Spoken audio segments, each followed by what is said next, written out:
बातचीत यह एक ललित निबंध है और इसको लिखा गया है बालकृष्ण भट्ट के द्वारा।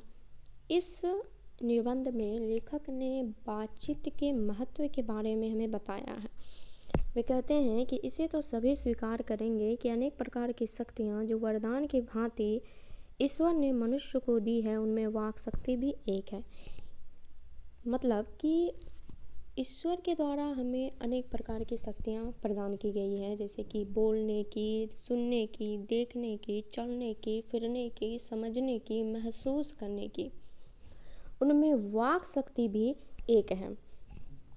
यानी कि अगर वाक शक्ति मतलब बोलने की शक्ति, यदि मनुष्य की और इंद्रियां अपनी अपनी शक्तियों में अविकल रहती और वाक शक्ति मनुष्यों में नहीं होती तो हम नहीं जानते कि इस गूंगी सृष्टि का क्या हाल होता।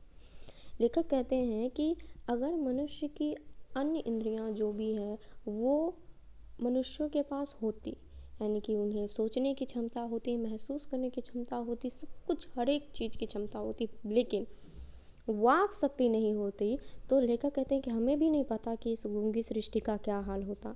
सब लोग लुंज पुंज से मानो कोने में बैठा दिए गए होते और जो कुछ सुख दुख का अनुभव हम अपनी दूसरी इंद्रियों से करते हैं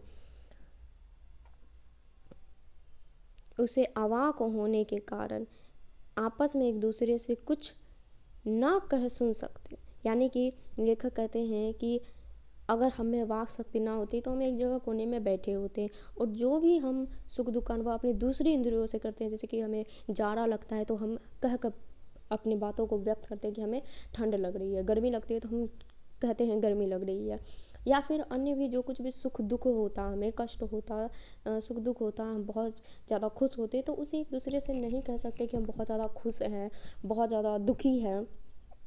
और ना ही हम अगर हम ऐसा नहीं कर पाते तो हम एक दूसरे के सुख दुख को बांट भी नहीं पाते। तो वही लेखक कह रहे हैं कि अगर मनुष्य के पास ये सारी शक्तियाँ होती लेकिन वाक शक्ति नहीं होती तो हमें भी नहीं पता कि इस गूंगी सृष्टि का क्या होता, और हम जो है अपनी बातों को एक दूसरे के सामने रख भी नहीं पाते। इस वाक शक्ति के अनेक फ़ायदों में स्पीच, वक्तृता और बातचीत दोनों है, किंतु स्पीच में बातचीत का ढंग ही निराला है। बातचीत में वक्ता को नाज नखरा जाहिर करने का मौका नहीं दिया जाता। वह बड़े अंदाज से गिन गिन कर पाँव रखता हुआ पुलपिट पर जा खड़ा हो और पुण्यवाचन या नंदी पाठ को की भांति घड़ियों तक साहबान, मजलिस, चेयरमैन, लेडीज एंड जेंटलमैन की बहुत सी स्तुति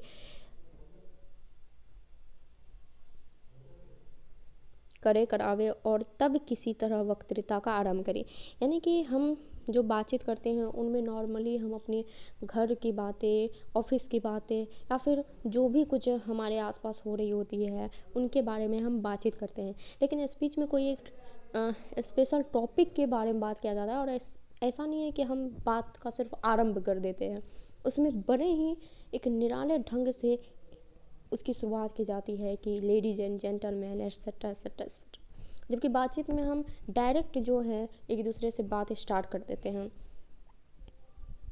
जहाँ कोई मर्म या नोक की चुटीली बात वक्ता महाशय इसके मुख से निकलती है कि त्वली और ध्वनि से ताली ध्वनि से कमरा गूंज उठा। मतलब कि स्पीच में बहुत ही निराले ढंग से अपने बातों को रखा जाता है और उन स्पीच में जहाँ भी कहीं चुटीली बात आती है तो मतलब तालियां बजनी स्टार्ट हो जाती हैं। इसलिए वक्ता को खामख्वाह ढूंढ कर कोई ऐसा मौका अपने वक्तृता में लाना ही पड़ता है जिसमें करतल ध्वनि अवश्य हो। यानी कि स्पीच में सामने बैठे लोग बोर ना हो, इसलिए उन्हें कुछ न कुछ अपने टॉपिक में, वो जिस भी टॉपिक पर बोल रहे हो उसमें कुछ न कुछ ऐसी चुटीली बातें लानी ही पड़ती है जिससे कि सामने वाला सुन करके तालियां बजाने लगे, उसमें के मन में जोश आ जाए, उत्साह आ जाए।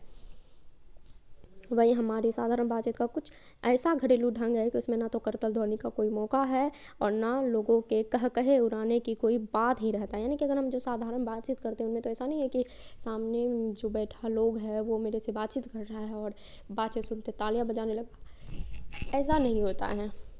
हम दो आदमी प्रेम पूर्वक संलाप कर रहे हैं, कोई चुटीली बात आ गई हंस पड़े, कोई चुटीली बात आ गया हंस लेते हैं। मुस्कुराहट से होठों का केवल फर्क उठना ही इस हंसी की अंतिम सीमा है। स्पीच का उद्देश्य सुनने वाले के मन में जोश और उत्साह पैदा करना है।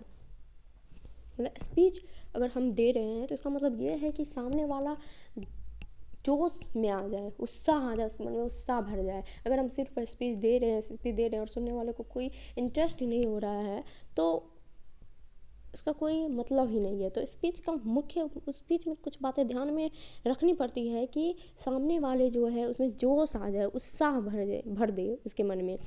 घरेलू बातचीत मन रमाने का ढंग है। हम घरेलू बातचीत करते हैं सिर्फ मन अपना रमाने के लिए, सिर्फ टाइम पास के लिए। उसमें स्पीच की वह संजीदगी बेकदर हो धके। ऐसा नहीं है कि हम अगर बातचीत कर रहे हैं तो हम सामने वाले का ध्यान रखेंगे कि उसे बहुत अच्छा लगे मेरी बातचीत सुन करके, तालियां गूंज उठे बातचीत के अंत में या बीच में कोई चुटकुली बात कहनी ही कहनी है, ऐसा कुछ नहीं होता है।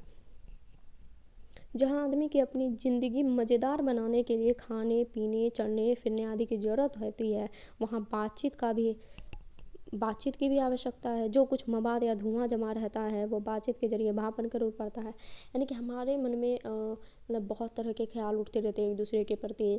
अगर हम जैसे फॉर एग्जांपल कि हम अपने दोस्तों से कभी कभी किसी बात को लेकर के गुस्सा हो जाते हैं या फिर कुछ गलतफहमी हमारे अंदर आ जाती है, तो वो ये सब बातें जो है अगर हम एक दूसरे से बात कर लेते हैं तो वो मवाद या धुआं बनकर उड़ जाता है। हमें फिर एक दूसरे के प्रति विश्वास जग जाती है। तो यही कारण है।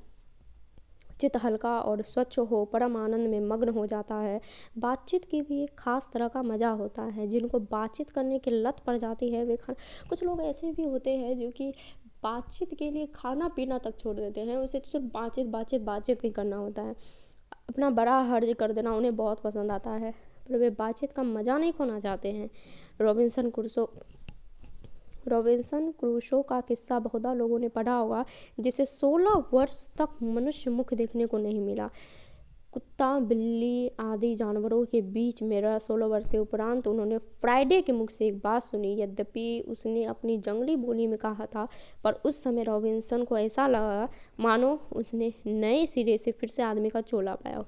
मतलब कि रॉबिन्सन क्रूसो जो है 16 वर्षों बाद जो है फ्राइडे के मुख से बात सुनी थी, हालांकि वो भी जंगली भाषा में थी, लेकिन उसके बात को सुन करके उन्हें ऐसा लगा कि जैसे उन्होंने फिर से जो है एक आदमी का नया चोला पहन लिया हो।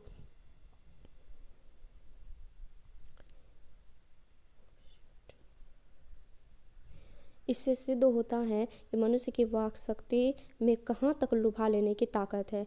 जिनसे केवल पत्र व्यवहार है वो कभी एक बार भी साक्षात्कार नहीं हुआ, उन्हें अपने प्रेमी से बातें करने की कितनी लालसा रहती है। अपना आभ्यंतरिक भाव दूसरे पर प्रकट करना और उसका आशय आप ग्रहण कर लेना शब्दों के ही द्वारा हो सकता है। सच है, जब तक मनुष्य बोलता नहीं तब तक उसका गुण दोष प्रकट नहीं होता। बेन जॉनसन का यह कहना है कि बोलने से ही मनुष्य के रूप का साक्षात्कार होता है। बहुत ही उचित जान पड़ता है। बेन जॉनसन कहते हैं कि जब तक मनुष्य बोलता नहीं तब तक उसका गुण दोष प्रकट नहीं, कि बोलने से ही मनुष्य का साक्षात्कार होता है। सही बात है कि अगर हम किसी व्यक्ति से मिलते हैं, जब हम उसे पहली बार देखते हैं तो उसके बारे में कुछ ना कुछ, उसके सिर्फ उनके व्यवहार को देख करके कुछ ना कुछ हम उसके बारे में जान ही जाते हैं। जब वो कुछ अपने मुख से बोलता है तो हम उसके बारे में और भी ज़्यादा कुछ जान लेते हैं, लेकिन जब वो हमसे बात करना स्टार्ट करता है तो हम उसके बारे में बहुत कुछ 50% तक हम उसके बारे में जान लेते हैं। और जब रहते हैं तो साथ में रहते हैं तो और भी ज़्यादा 99% जान लेते हैं। तो वही है, जब तक मनुष्य बोलता नहीं, अगर हम किसी व्यक्ति को देखें और हम उसके बारे में सिर्फ देख करके ही हम चाहे कि उसके बारे में हम पूरा इतिहास निकाल लें तो ये पॉसिबल नहीं है। वो जैसे ही बोलना स्टार्ट करता है कि हमें उसके बारे में बहुत सारी बातें बहुत ज़्यादा 100% नहीं, लेकिन बहुत सारी बातें, हम 50% बात तक तो सिर्फ मनुष्य के बोलने से ही पता चल जाता है कि वो किस तरह से रहता होगा, उसके बिहेव क्या होंगे। इस बातचीत की सीमा 2 से लेकर वहाँ तक रखी जा सकती है जहाँ तक उनकी जमात, मीटिंग या सभा ना समझ ली जाए। एडिसन का मत है कि असल बातचीत तो 2 व्यक्तियों में होती है, जिसका तात्पर्य यह हुआ कि जब 2 आदमी होते हैं तो अपना दिल एक दूसरे के सामने खोलते हैं। जब 3 हुए तो वो 2 की बात कोसों दूर हुई। कहा भी गया है कि 6 कानों में पड़ी बात खुल जाती है, दूसरे यह कि किसी तीसरे आदमी के आ जाते हैं, तो वे दोनों अपने बातचीत से निरस्त हो बैठेंगे या उसे निपट मूर्ख अज्ञानी समझ बनाने लगेंगे। मतलब कि जब दो व्यक्ति आपस में बात कर रहे होते हैं तो वे अपनी बातों को खुल करके एक दूसरे के सामने रखते हैं, लेकिन कोई जब तीसरा आ जाता है या तो वो अपनी बात ही पलट देगा या फिर वो बात करेगा ही नहीं, यही होगा। इसके बाद लेखक कहते हैं कि 6 कानों में पड़ी हुई, 6 कान मतलब एक व्यक्ति के 2 कान तो 3 व्यक्ति के 6 कान, तो 6 कानों में पड़ी बात खुल जाती है। जैसे ही 6 कान में बात पड़ेगी वो खुल जाती है, इसलिए 2 व्यक्ति आपस में अपने दिल खोल कर बातें रखते हैं, लेकिन जब तीसरा व्यक्ति आता है तो अपने बात को वो निरस्त नहीं कर देते हैं। जैसे गर्म दूध और ठंडे पानी के 2 बर्तन पास पास साट के रखे जाए तो एक का असर दूसरे में पहुंच जाता है। जब गर्म दूध को और ठंडा दूध को एक साथ रखा जाता है तो थोड़ा गर्म दूध जो है थोड़ा ठंडा होने लगता है और जो ठंडा पानी था वो गर्म होने लग जाता है, अर्थात दूध जो है ठंडा हो जाता है, पानी गर्म। वैसे ही 2 आदमी पास बैठे हो तो एक का गुप्त असर दूसरे पर पहुंच जाता है, चाहे एक दूसरे को देखे भी नहीं, तब बोलने को कौन कहे। एक के शरीर की विद्युत दूसरे में प्रवेश करने लगती है। जब पास बैठने का इतना असर होता है तब बातचीत में कितना अधिक असर होगा, इसे कौन न स्वीकार करेगा। अस्तु अब इस बात को 3 आदमियों के साथ देखना चाहिए। मतलब लेखक पहले 2 आदमियों के साथ किस तरह 2 आदमियों को लेकर के जो है बातचीत के महत्व को बताते हैं कि जब 2 व्यक्ति बात रखते हैं तो जो भी गुप्त बातें होती है वो खुलने लग जाती है। अब 3 आदमियों को लक्ष्य बना करके जो है अपनी बात को रख रहे हैं, मानो एक त्रिकोण सा बन जाता है। तीनों चित्त मानो 3 कोण है, तीनों चित्त मानो कि 3 कोण है और तीनों की मनोवृत्ति के प्रसरण की धारा मानो उस त्रिकोण की 3 रेखा है। ये 3 कोण है, ये 3 कोण है और इस त्रिकोण की 3 ये रेखा है। गुपचुप असर तो उन तीनों में परस्पर होता ही है। जो बातचीत 3 में की गई वह मानो अंगूठी में नग से जुड़ी होती है। अंगूठी में जो नग जुड़ा होता है उससे तुलना कर रहे हैं 3 लोगों की बातचीत की। उपरांत जब 4 आदमी हुए तो बेतकल्लुफ़ी को बिल्कुल स्थान नहीं मिलता, खुल के बातें ना होगी। मतलब 3 व्यक्ति आते हैं, लोग अपनी अपनी बातों को खो देते हैं, निरस्त कर देते हैं या फिर बात पलट देते हैं। जब 4 आए तो क्या कहना। जो कुछ बातचीत की जाएगी वो फॉर्मेलिटी के लिए, सिर्फ फॉर्मेलिटी के लिए, मतलब कि अपना फॉर्मेलिटी पूरा कर रहे हैं कि हाँ आदमी सब है, हमें बात करना, सिर्फ फॉर्मेलिटी पूरा की जा रही है। 4 से अधिक की बातचीत तो केवल राम रमोल कहलाएगी, उसे हम संलाप नहीं कर सकते। इस बातचीत के अनेक भेद हैं। 2 बुढ़ों की बातचीत प्राय जमाने की शिकायत। अक्सर हम देखते हैं कि जब भी 2 बूढ़े लोग आपस में बैठते हैं तो वो हमेशा जमाने की शिकायत ही करते रहते हैं। वो बाबा आदम के समय की ऐसी दास्तान शुरू करते हैं जिनमें 4 सच तो 10 झूठी रहते हैं।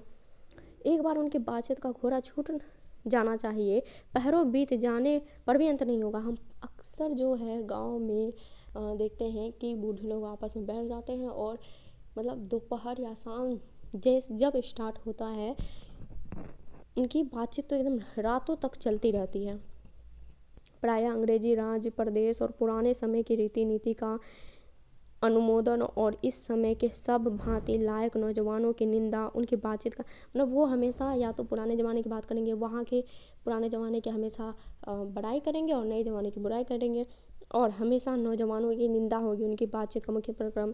पढ़े लिखे हुए लोगों को तो शेक्सपियर, मिल्टन, मिल, स्पेंसर जीभ पर नाचा करेंगे। जो पढ़े लिखे लोग हैं इनके जीभ पर यही नाचा करेंगे।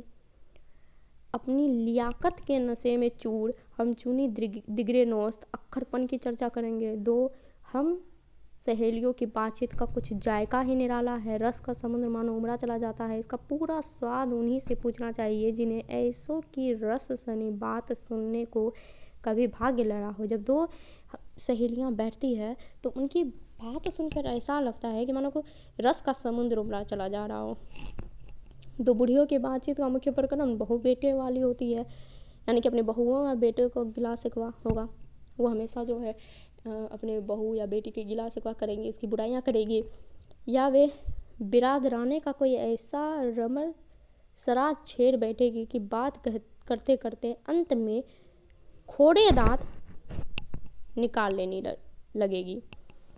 मतलब इतना सच नहीं है कि उसके बहू बेटी जो है बुराई करने लायक हो या नहीं, लेकिन उसका काम है कि उन्हें यही बात करना है। कि आज यहीं तक क्लास रहने देते हैं, इसके आगे की क्लास हम दूसरे दिन करेंगे।